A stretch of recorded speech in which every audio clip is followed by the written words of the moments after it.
Richard, I first met you like in August. Do you remember August 21st was the first time I met you? Yeah. And how have you been since then?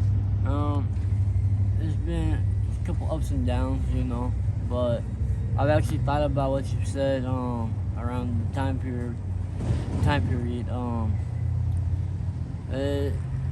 I was struggling for a minute because I was trying to figure out where my grandfather was, but it all came out to be okay in the end. Ever since that video actually helped me a lot.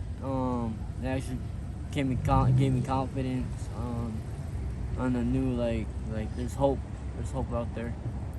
And the whole meaning of Lost in Phoenix, it actually opened up to me because Lost in Phoenix to me now is like I'm lost but found, lost but now I'm found. Um because I know that there's hope. There a lot of people has blessed me. A lot of people has actually came to me like, hey, I seen you on YouTube, bro. Like maybe you should give it a shot. The guy in the end, he offers you, an opportunity of changing your life. And like they came to me and asked me, have you thought about it? Like actually thought about it. And some people actually just clown on me and like, but when people clown on me, it gives me hope. Like okay, but you don't got that opportunity. Like I was blessed that day. It helped me out, and not even like just that. I told you that I was looking for my grandfather. That was the reason why that I was struggling. But not even like about a week later after that video, my grandfather comes home. So that was like a sign saying, like there's hope. Just keep going, man. But yeah, I've actually smoking, the perks, but not as much as I was as when I started or when I was doing them. I'm smoking like less now, smoking like one a day actually, and I'm helping my grandfather do the same thing. He's a little more strung out on them than I am, but we just like literally we had a talk last night saying that once we find a place like a roof that we can go to stay there and actually you know be on point on. Hopefully by the end of this month, he gets his check, and we can find an apartment. Just we can have a home, being on the streets. And so it's just both of you guys all by yourselves, you taking care of your grandpa out here? Yeah, pretty much. I'm like his caregiver right now at the moment. But at least you found him, right? Because I remember you were worried, you didn't know where he was at, but now he's with you, right? Yeah, that's a lot better. It's actually giving me he's what gets me up and going in the morning.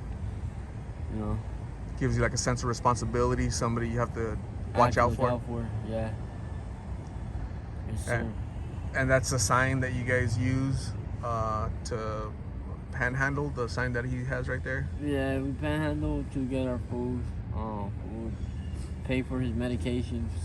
You know, get drinks from Circle K, anywhere where we can get some food in our belly. You're telling me that it's been raining recently, the past past couple days, and some of your belongings got all wet. Yeah, my socks, everything really, our jackets, blankets. We were lucky enough for somebody to bless us with just 2 blankets, but it's something to keep us warm at night. It's freezing at night, man. Yeah. Any communication with any of your family at all? Um, but just recently, my uncle came to the spot where I was at. He just happened to be passing by in the neighborhood, and he didn't recognize me at first, but then he stopped and he looked back, and he's like, "Oh shit, how you doing, mijo?" Excuse me for my language, but he's like, "Oh, how you doing, mijo?" And I'm like, "I'm alright, man. Just hanging in there."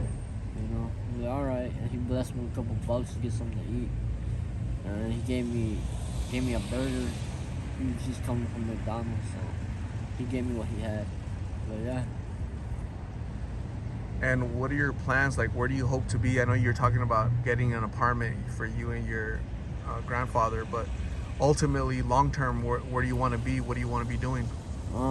Last time I believe I had told you I I didn't really get deep into it, but I wanted to become a mechanic.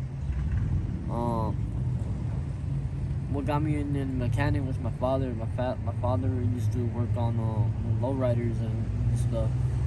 But mainly I wanted to be a mechanic. I wanted to enlist myself in the army and work underneath the military branch. But for mechanic wise. Right.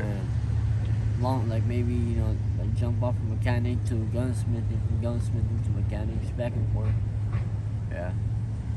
And what's stopping you from doing that? Right now, at the moment, what's stopping me? I mean, apparently, as you can see, she's out here struggling. My high level in school was just at high school. I dropped out at junior.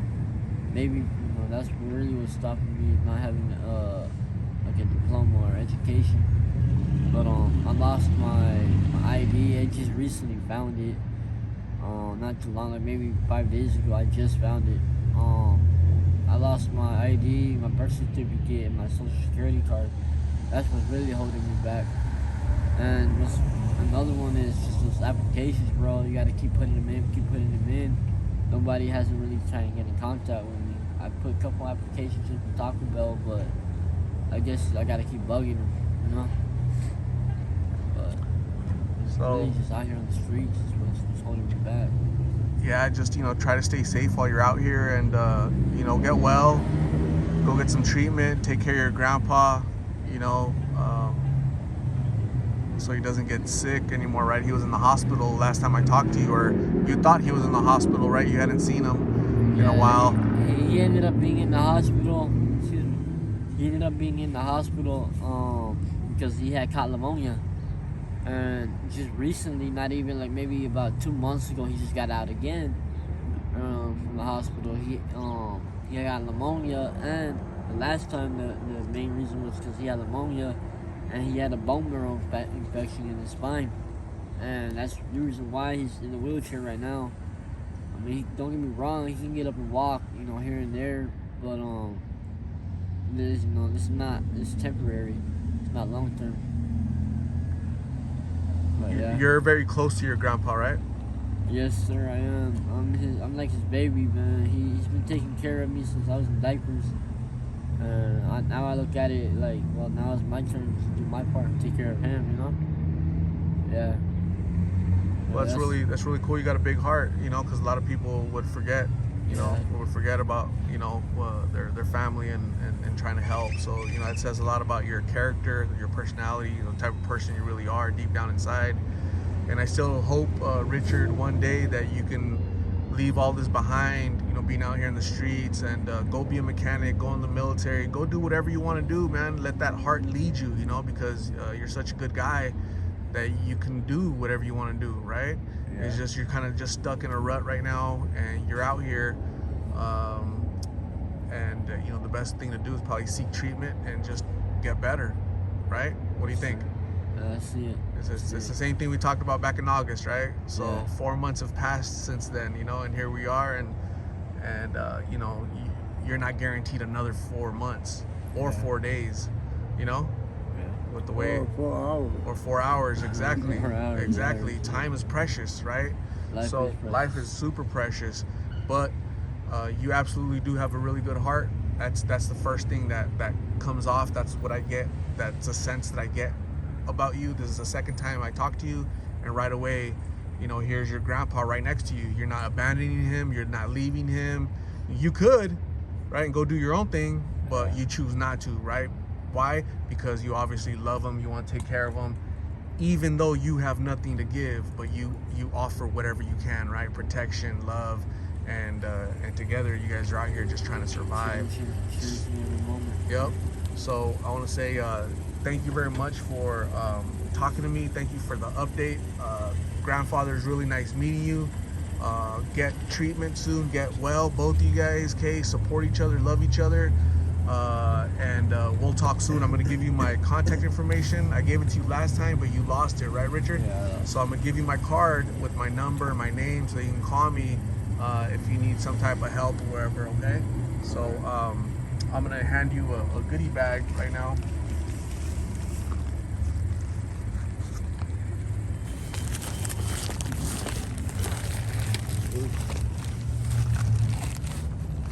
goodie bags from one of my subscribers and friends. Her name is Shorty. Thank you, Shorty. Here's a couple blankets. There's a couple blankets. And what did that say? That little message that she wrote right there? Jesus loves you, and so do I. And so do I.